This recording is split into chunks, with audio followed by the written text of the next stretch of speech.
La sociedad existe como realidad tanto objetiva como subjetiva. Esta se extiende en términos de un continuo proceso dialéctico compuesto de tres momentos: externalización, objetivación e internalización. Estos momentos no deben concebirse como si ocurrieran en una secuencia temporal, sino que caracterizan a la sociedad y cada sector de ella. Un individuo no nace miembro de una sociedad, nace con una predisposición a la sociedad y luego llega a ser miembro de esta. El punto de partida de este proceso constituye la internalización, la aprehensión o interpretación inmediata de un acontecimiento objetivo en cuanto se expresa significado. Es una manifestación de los procesos subjetivos del otro. Esto no significa que un individuo comprenda al otro completamente, inclusive puede comprenderlo de manera errónea. Por ejemplo, una persona puede estar riéndose en un ataque de histeria, mientras que otra cree que esta risa expresa regocijo. La subjetividad del primer sujeto al segundo le resulta objetivamente accesible y llega a ser significativa más allá de si hay o no congruencia entre los procesos subjetivos y objetivos. Solamente cuando el individuo llega a un cierto grado de internalización puede considerarse como miembro de la sociedad. El proceso por el cual se realiza se denomina socialización. Esto se define como la inducción amplia y coherente de un individuo en el mundo objetivo de una sociedad. La socialización primaria es la primera que el individuo atraviesa en la niñez. Por medio de ella, se convierte en miembro de la sociedad. La socialización secundaria es cualquier proceso posterior que induce al individuo ya socializado a nuevos sectores del mundo. Todo individuo nace dentro de una estructura social objetiva, en la cual encuentra a los otros significantes que están encargados de su socialización y que le son impuestos. Los otros significantes que mediatizan el mundo para él lo modifican en el curso de esta mediatización y seleccionan aspectos de él según la situación que ocupa dentro de la estructura social individual. De esta manera, el mundo social aparece filtrado para el individuo. Tomemos como ejemplo un niño de clase baja. Este no solo absorbe el mundo social en una perspectiva de clase baja, sino que lo absorbe con una coloración idiosincrática que le han dado sus padres o cualquier otro individuo encargado de su socialización primaria. La misma perspectiva de clase baja puede producir un estado de ánimo insatisfecho, resignado, amargante, resentido o rebelde. El niño de clase baja no solo llegará a habitar en un mundo sumamente distinto que el de un niño de clase baja, sino que tal vez lo haga de una manera completamente distinta de su propio vecino de clase baja. El niño acepta los roles y actitudes de otros significantes, los internaliza y se apropia de ellos, y por esta identificación con los otros significantes el niño se vuelve capaz de identificarse a él mismo, de adquirir una identidad subjetivamente coherente y plausible. En otras palabras, el yo es una entidad reflejada, porque refleja actitudes que primeramente adoptaron para él los otros significantes. El individuo llega a ser lo que otros significantes lo consideran. Esto no es un proceso mecánico ni unilateral, entraña una dialéctica entre la autodefinición y la identificación que hacen otros entre la identidad objetivamente atribuida y la que es subjetivamente asumida. El individuo no solamente acepta los roles y las actitudes de otros, sino que en el mismo proceso acepta el mundo de ellos. Todas las identificaciones que el niño realiza dentro de horizontes implican un mundo social específico. El niño aprende que él es lo que lo llaman. Cada nombre implica una ubicación social determinada. Recibir una identidad comporta adjudicarnos un lugar específico en el mundo, así como esta identidad es subjetivamente asumida por el niño. Las apropiaciones subjetivas de la identidad y del mundo social son nada más que aspectos diferentes en el mismo proceso de la internalización. La sociedad primaria crea en la conciencia del niño una abstracción progresiva que va de roles y actitudes de otros específicos a los roles y actitudes en general. Por ejemplo, la internalización de normas existe una progresión que va desde mamá está enojada conmigo ahora hasta mamá se enoja conmigo cada vez que derramo la sopa. A medida que otros significantes adicionales, padres, abuelos, hermanos mayores, etc., apoyan la actitud negativa de la madre con respecto a derramar la sopa, la generalidad de la norma se extiende subjetivamente. El paso decisivo viene cuando el niño reconoce que todos se oponen a que él derrame la sopa, y la norma se genera como un no debo derramar la sopa. Su formación dentro de la conciencia significa que ahora el individuo se identifica no solo con otros concretos, sino con una generalidad de otros, o sea, con una sociedad. Ahora no solo tiene una identidad de este o aquel significante, sino que también tiene una identidad general.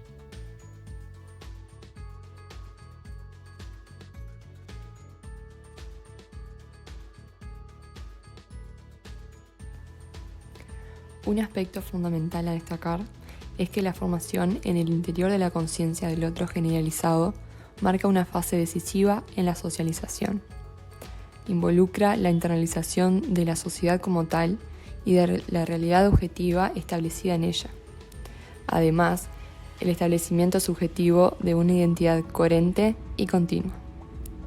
La sociedad, la identidad y la realidad se cristalizan subjetivamente en el mismo proceso de internalización.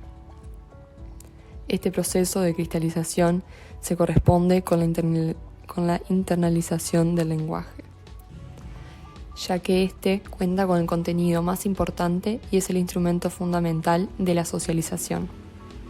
La realidad objetiva podemos decir que se puede traducir fácilmente en realidad subjetiva y viceversa. Por supuesto, el lenguaje es el principal vehículo en este proceso continuo de traducción.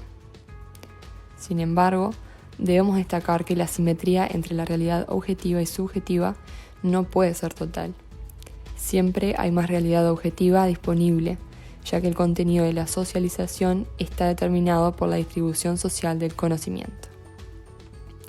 La simetría que existe entre la realidad objetiva y subjetiva nunca constituye un estado de cosas estático y definitivo. Siempre tiene que producirse y reproducirse en acto. La relación formada entre el individuo y el mundo social objetivo es un acto de equilibrio continuo. En la socialización primaria se plantea que no hay ningún problema de identificación. La sociedad presenta al candidato a la socialización ante un grupo predefinido de otros significantes a los que se debe aceptar como tales sin ningún tipo de arreglo. Los adultos, los padres, son quienes disponen las reglas del juego. El niño no interviene en la elección de sus otros significantes. Él mismo internaliza el mundo de sus otros significantes como el mundo, el único que existe y que se puede concebir. Por lo cual, el mundo internalizado en la socialización primaria se implanta en la conciencia con mucho más firmeza que los mundos internalizados en socializaciones secundarias. Los contenidos específicos que se internalizan en la socialización primaria varían de una sociedad a otra. El lenguaje, por ejemplo, debe internalizarse, ya que con él y por su intermedio varios esquemas motivacionales e interpretativos también se internalizan. Estos esquemas proporcionan al niño programas institucionalizados para la vida cotidiana, algunos de aplicación inmediata y otros para etapas posteriores. Por último, existe la internalización de los principios del aparato legitimador. El niño aprende por qué los programas son lo que son. En la socialización primaria, pues, se construye el primer mundo del individuo. Se dice que el mundo de la infancia conduce a la confianza, es masivo y real. Tampoco podría ser menos en esta etapa del desarrollo de la conciencia. Más adelante, únicamente el individuo podrá tener lugar a una pizca de duda. La socialización primaria comporta secuencias de aprendizaje socialmente definidas. Por lo tanto, a la edad A, el niño debe aprender X y a la edad B debe aprender Y. En cualquier sociedad debe tenerse claro, ya que no se puede pretender que un niño de 1 año aprenda lo mismo que un niño de 3. Sin embargo, la mayoría de los programas definen las cuestiones acordando con la sociedad de hechos biológicos, es decir, si se trata de niños o niñas. La socialización primaria finaliza cuando el concepto del otro generalizado se ha establecido en la conciencia del individuo. cuando ya es un miembro efectivo de la sociedad y cuenta con una posesión subjetiva de un yo y un mundo.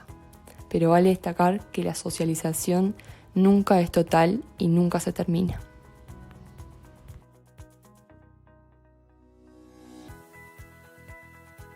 Hablemos ahora de lo que es la socialización secundaria.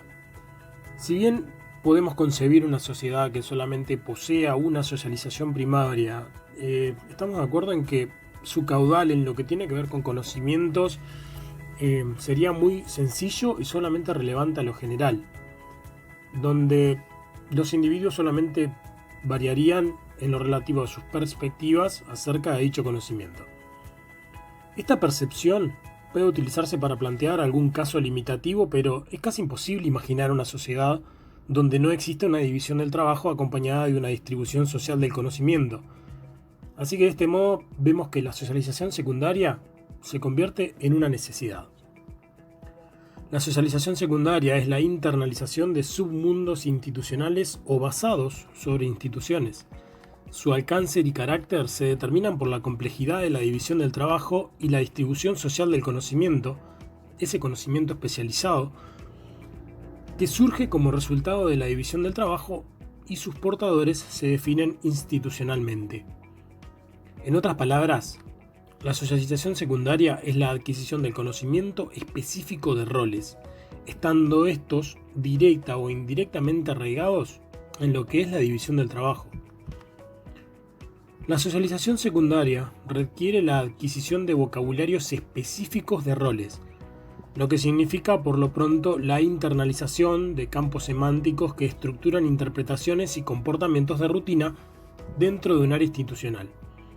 Los submundos internalizados en la socialización secundaria son generalmente realidades parciales que contrastan con el mundo de base adquirido en la socialización primaria. Estos submundos constituyen realidades más o menos coherentes, caracterizadas por componentes normativos y afectivos, a la vez que cognoscitivos. También requieren un aparato legitimador que se acompaña de símbolos rituales o materiales. Pongamos de ejemplo la diferenciación entre un soldado de caballería y uno de infantería. Estamos de acuerdo que los primeros recibirán un adiestramiento especial para manejar caballos militares y a la vez desarrollarán un lenguaje propio muy diferente al de la infantería. Si un infante se enoja, probablemente profiera blasfemias sobre sus piernas y pies cansados, mientras que el soldado de caballería probablemente haga referencia a determinada parte del caballo para expresar lo mismo. Este lenguaje específico de rol lo internaliza por completo el individuo en su entrenamiento y completa este proceso no solamente al terminar de recibir la instrucción necesaria en cuanto a las habilidades refiere, sino también cuando es capaz de entender y usar ese lenguaje.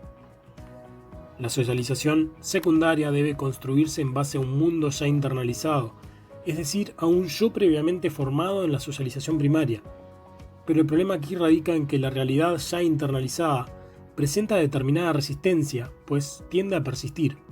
Los nuevos conceptos deben superponerse a la realidad establecida.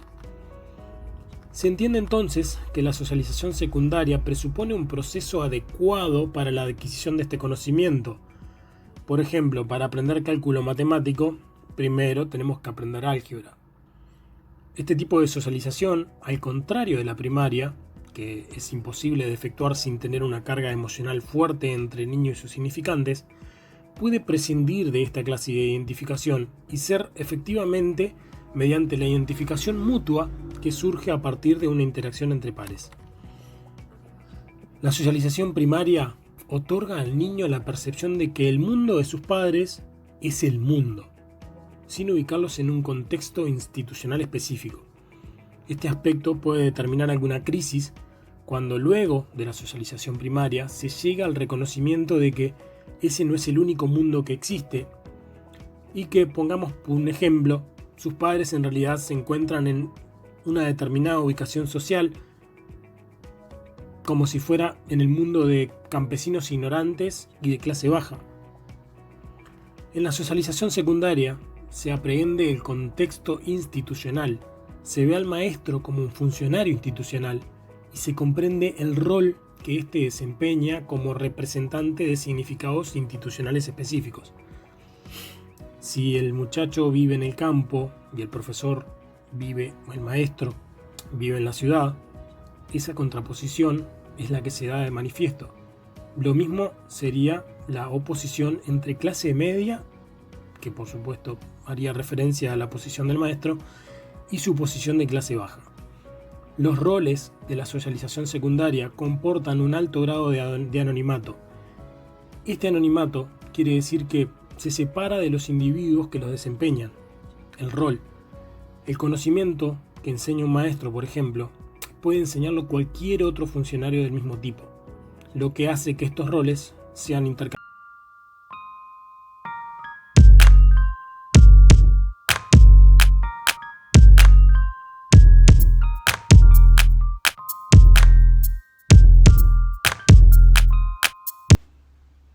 La consecuencia más importante de la socialización secundaria es atribuir al contenido de lo que se aprende durante dicha socialización una inevitabilidad subjetiva mucho menor a la que poseen los contenidos de la socialización primaria.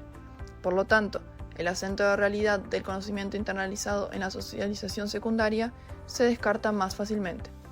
Se necesitan golpes o experiencias fuertes en la vida para desintegrar la realidad internalizada durante la primera infancia, pero al llegar a la adultez es más fácil revertir las realidades internalizadas durante ese periodo de la vida. El niño vive en el mundo tal como lo definen sus padres, pero lo aprendido en clase, por ejemplo, puede ser olvidado con facilidad. Se podría decir que la socialización secundaria es más débil o vulnerable que la primaria, al no estar tan arraigada en la conciencia del individuo. El individuo establece una distancia entre su yo total y su realidad por una parte, y su yo parcial específico del rol y su realidad por la otra. Esto solo es posible después de efectuada la socialización primaria.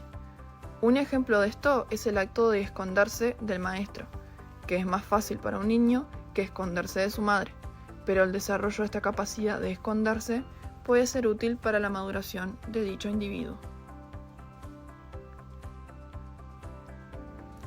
Lo aprendido durante la socialización primaria se internaliza automáticamente, mientras que lo aprendido en la secundaria debe ser motivado y formulado como algo familiar. Lo primario de la niñez es el hogar, lo natural, y en comparación a esto, lo secundario es artificial.